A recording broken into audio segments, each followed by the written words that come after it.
is Dave Marino here. Marino from Band Get Dead. Yep. Out of punk rock band out of the Bay Area. You got it, San Francisco, California. So what brings you to Nashville? Who doesn't want to come to Nashville? Somehow we always seem to skip it on tours. I don't know why now. It's my first time ever in Nashville. There's a lot of punk rock happening. There is. Actually, I was at the Exit Inn last night. See the Helmets, there play a little rockabilly. It's like a rock band, and I was amazing. I was in the Great Club, seeing the wall of all the bands that have been there. I was pretty impressed. Amazing, man. Great club, great people. Good times. Good food here. Amazing. Yeah, you don't want to.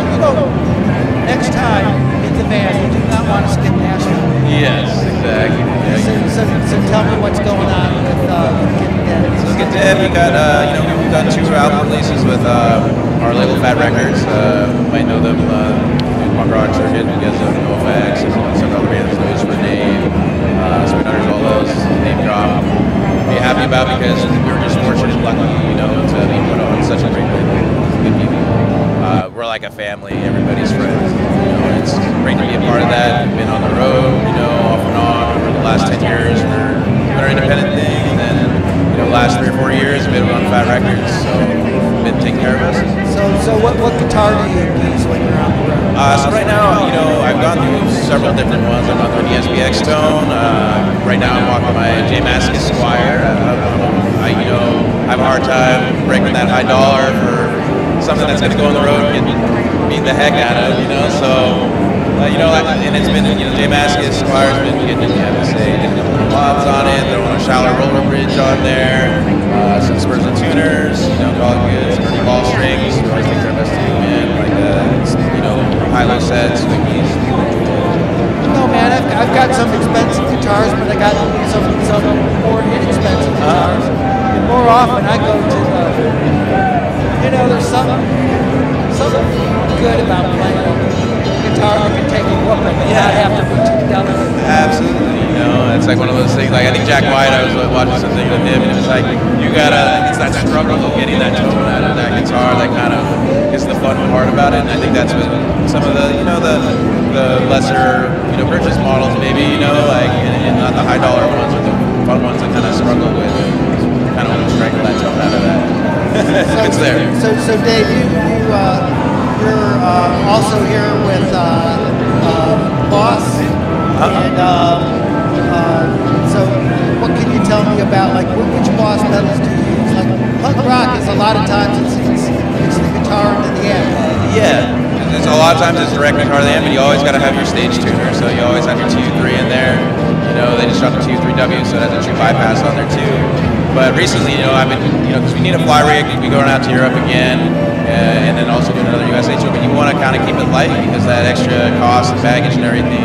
So we got an MS3 that just came out literally only 2 weeks ago. Been working for them for about 6 months, so when that came on board, I was like, oh my gosh, that's what I've been waiting for my pedal rig, and it makes everything easier. So it's got multi-effects in there with the 3-loop switch, so if you have your 3 special pedals, I have a couple other ones outside of Boss, but I got a Sparkle on there, I got a VP or volume pedal, but then, MS3 now is going to be essential to everything. A lot less weight, lesser footprint too. So one of the really cool things that I've been seeing all these people walk around the show with these t-shirts that have the Boss pedals on it. Right. And they're really cool shirts, actually. I told one of the people over at Boston, I definitely want to get one before I start. Oh yeah, come on by. What can you tell me about them? There's 3 pedals, right, that are reissues. Yeah, so you have the OD1, which has started all off in the 70s. First Boss pedal, one of the most known overdrive pedals there is. Many clones out there over the years too, and also mutations, adaptations of it. You have the PH1, which is your phaser, and then SP1 Spectrum as well. So, for the anniversary pedal box, limited run of those, all handmade in, Hamamatsu, Japan. So we'll see how many, there's already a buzz about them, people talking about them, and where can I get them, when can I get them now? So, always the case. Have you had a chance to walk around the show? And I have, man. There's been some see anything cool out there? You know, I gotta go always by, you know, went by Keeley's, Robert Keeley's booth over there with NAMM and everybody. Gotta go pitch on the modded pedals. You know, I'm a DIY guy. I like to tinker. Obviously, I mess with my Squire a little bit to get it where I like, so I always like to see that. Went by a place that was doing billet titanium pieces, aluminum. That was cool. Even the wings one with the knob, so you can have the wings on there as well. That was cool. So definitely, I like all the little smaller things. And Fuzz Roach's pedals, you know, punching on those, the highest gain, lunch sounds. You know, really do. So always cool to see everything. I wish I had more time to actually experience it all. So. But it's an excuse to come back to Nashville too. So, you know, like for people out there in guitar land who may or may not be familiar with your band, like, is there a song that they should go up there? Yeah, so off our last release, Honestly Lives Elsewhere, check out that album. I think there's several album songs on there, but I would say Choke is one of the ones on there. And then also Nine is Thirsty Order.